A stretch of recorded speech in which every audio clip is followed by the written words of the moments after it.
Is that on? It is on. Yeah. My grandma is the kindest person I know. When I was a kid, I'd visit her log home in the summers, and she made it a magical place. She loved animals, and they loved her. They always seemed to be drawn to her. They knew she's the one who always feeds them and cares for them.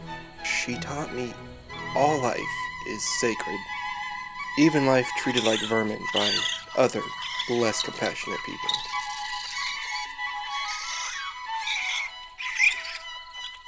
She gave me my love of storytelling. She's read a ton of books. Like a lot. Like a lot. Like a total fanatic for books. I find their odor to be oddly intoxicating. Like smelling forgotten secrets. The story of genealogy always fascinated her. She kept detailed notes of census data, old marriage certificates, and all sorts of records dating far back into our family's history. She's kept all the old photos from way back in the olden times to all the way up to present day. She even meticulously documented newspaper clippings from the drama ensuing from one of our ancestors brutally murdering his wife with a baseball bat. Murder mysteries were always her favorite stories. I went back to the log home this past Christmas, except this time something was wrong. Day and night I'd run downstairs to the sound of her screams to find where she'd often fallen. She was in a lot of pain.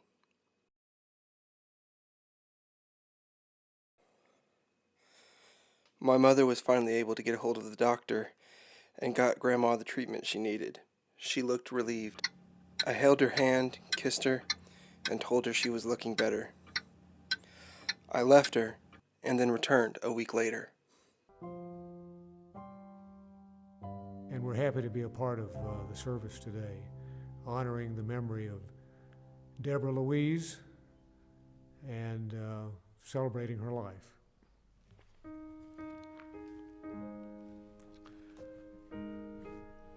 What I'd like to do is share a little bit of information for the sake of the film, because this is being...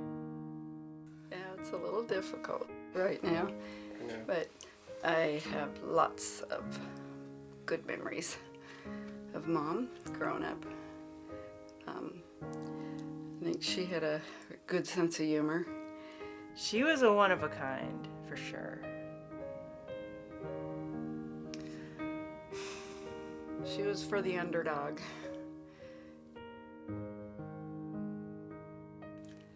Usually always find something positive about somebody, but she also could get angry real good too.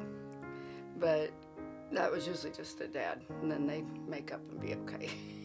What do you remember about Mima? Well, she was old. She was old, yeah. When it came time to do it, she froze up. She couldn't talk to her mom.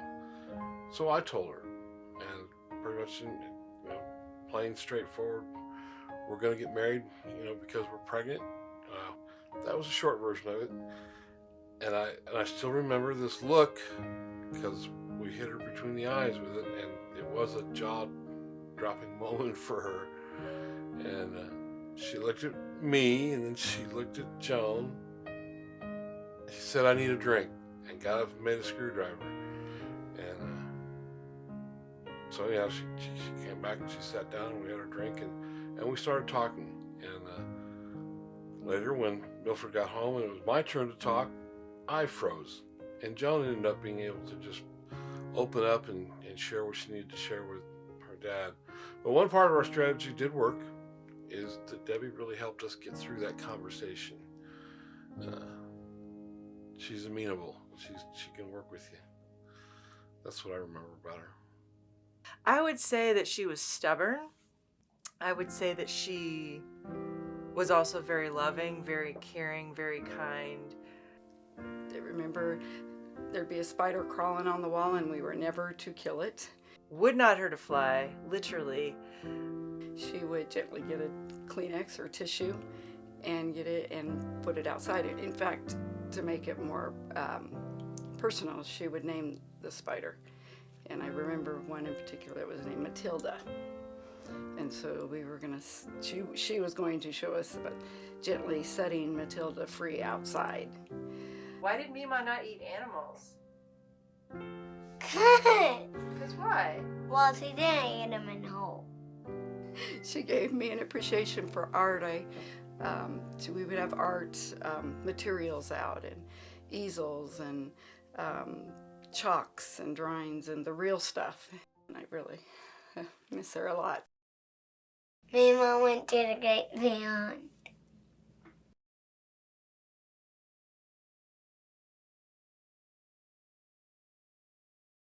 So, there's more, but I think that's good. My grandma still is the kindest person I know. I doubt anyone can surpass her. Now I go into the log home and I see the faces of my ancestors looking back at me. She knew their stories. She remembered them. Now we fill the feeders and care for the raccoons and treat all life as sacred. The thing is, though, and there are many pictures I can turn to help me remember who she was. That stubborn, compassionate woman. But still, the image, the memory in my mind of her was taken. So, I've settled on my favorite photo. Others would pick a different one, but this one is my favorite. It's damaged. There's even another take of the same photo with better lighting, one without the shadows over her eyes. You can see her irises, but I love the shadows. It gives her raccoon eyes. I never met this girl in 1953, but this is the woman I know. That's her smile, her clever, almost mischievous, but not quite smirk, paired with those kind, gentle eyes.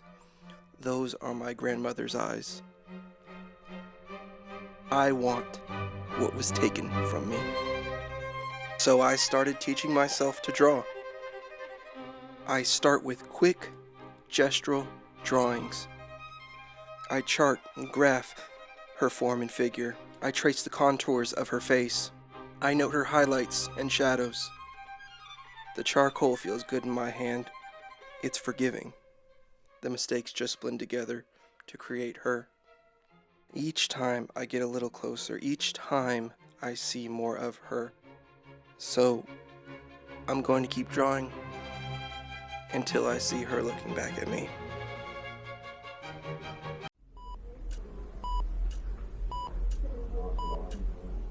I wanted to ask you about the first time that you met Grandma. Okay. The story. The story? Yeah. Well,